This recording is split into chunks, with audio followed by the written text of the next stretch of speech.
Guten Morgen, alle Iden, les Tchusra Jean-Pierre Mishmat, Arvacher, Ben Ben Minzev, Arabon, Shmuel, Ben Ben Minzev et Abraham Ben Rivka. Si vous souhaitez d'une prochaine étude de Mishnah, contactez les 5 minutes éternelles. Nous étudions Masechet Trumot, Perek Dalet Mishnah Aleph. Amafrish miktsat truma ou ma'asrot.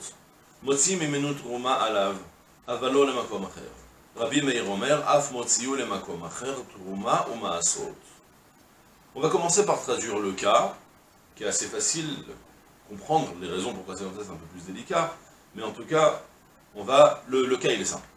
J'ai devant moi 100 kg de fruits, d'accord?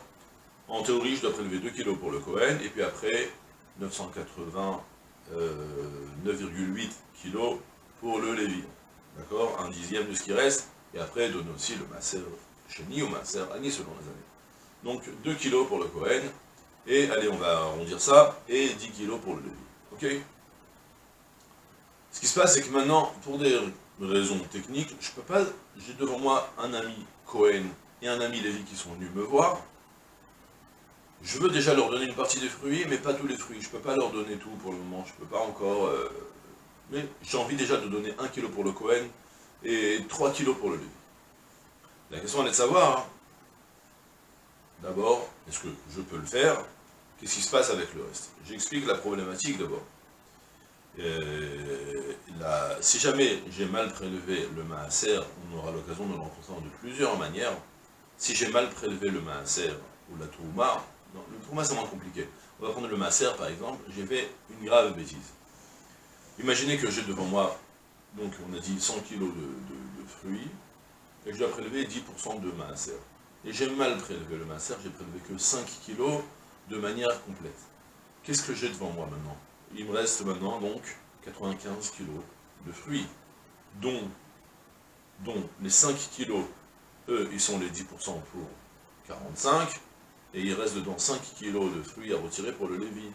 Le problème, c'est que je ne vais plus pouvoir, en théorie, je soulève la problématique, ce ne sera pas comme ça dans notre Mishnah, mais d'abord, j'ai maintenant, quand j'ai retiré les premiers 5 kg, si j'ai fait de manière anormale, j'ai prélevé maintenant 5 kg, j'ai dit ça c'est le maaser pour tout ça. Ça c'est pas le maaser pour tout ça. Ça 5 kg c'est le maaser pour 45 kg de fruits. Il reste 50 kg de fruits à l'intérieur de ton mélange qui requiert que tu retires de nouveau 5 kg.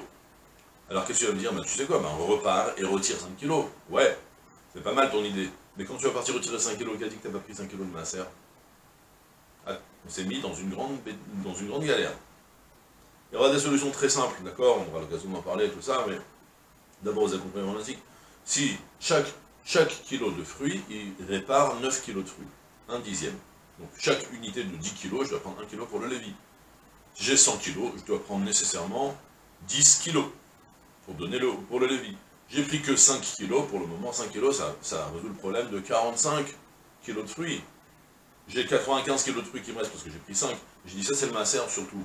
C'est quoi? Ça, c'est le maaser surtout, ça ne fonctionne pas. Ça peut être le maaser que pour 45. Donc, il y a 50 kg qui sont mélangés, qui sont encore du tevel. Maintenant, tu vas faire quoi? Il te reste 95 kg.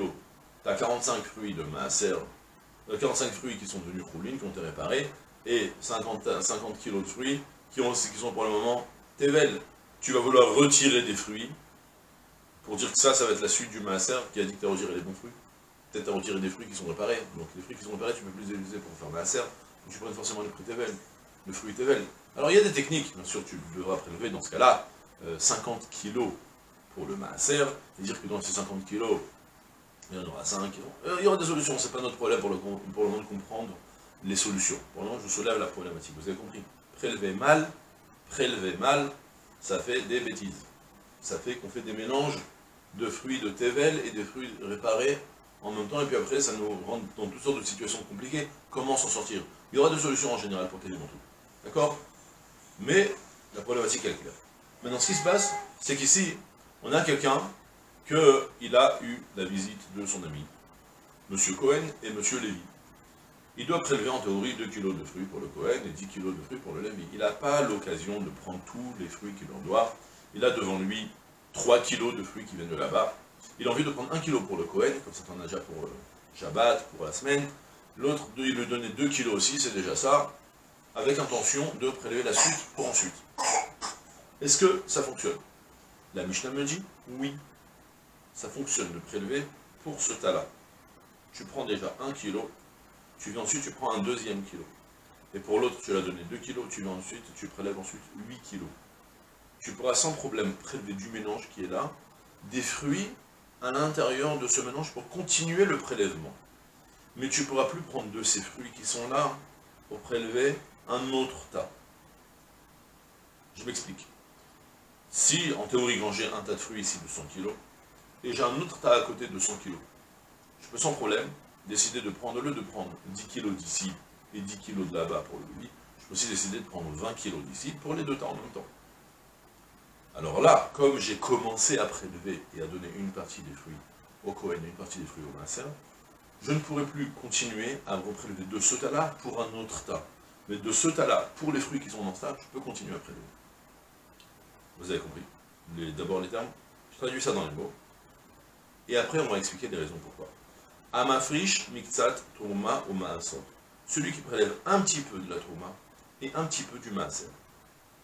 Motsi mimenu alav.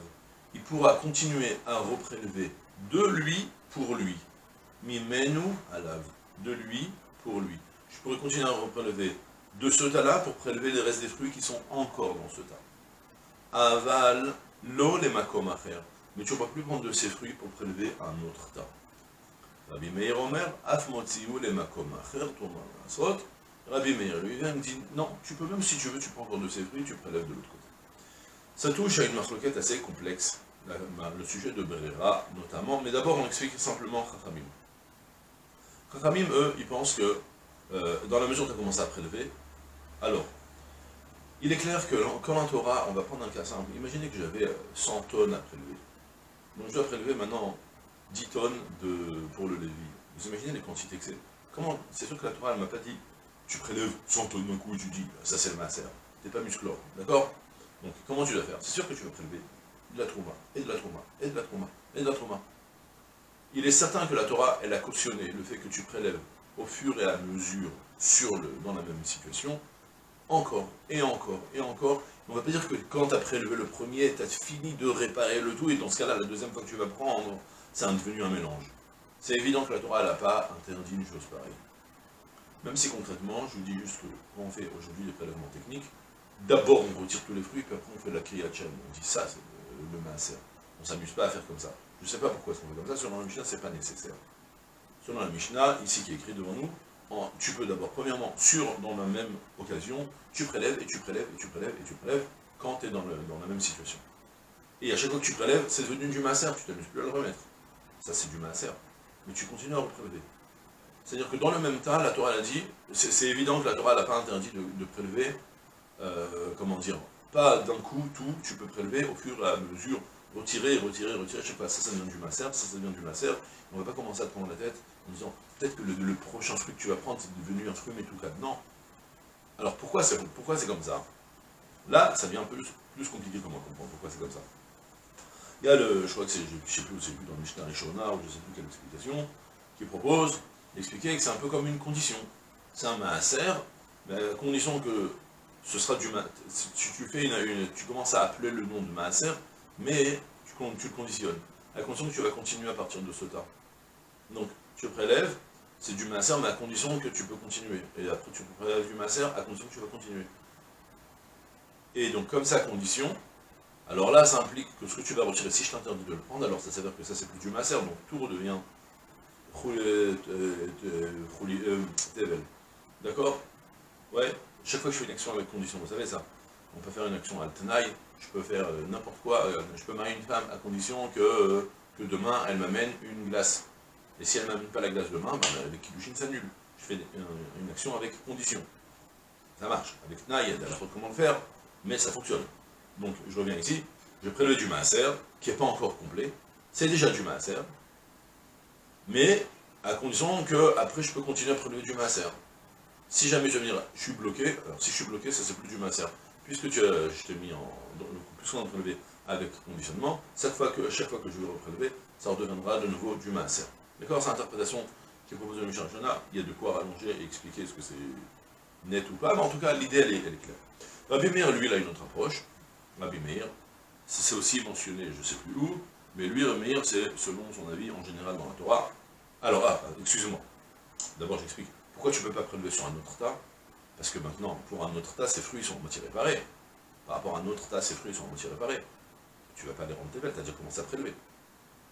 Donc, le fruit que tu vas prendre, peut-être que maintenant le fruit que tu as sorti, c'est un fruit réparé par rapport à un autre tas.